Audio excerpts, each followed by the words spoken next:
Mačiau šaldytuve margariną stovi. Nuo kada mes pradėjom šūdais maitintis? Mačiau vonioj prie kriauklės tavo vibratorius stovi.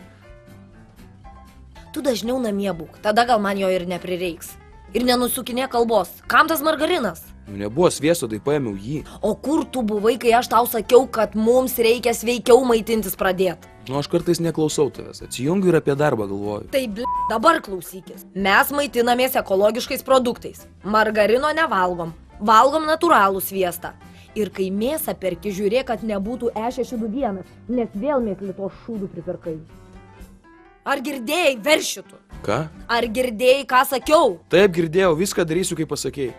Čia, kad dar neišmečiau, tai nunešiu margariną atgal ir pakeisiu į sviestą. Neišsinėk, ar supratai, klausiu? Nu, supratau.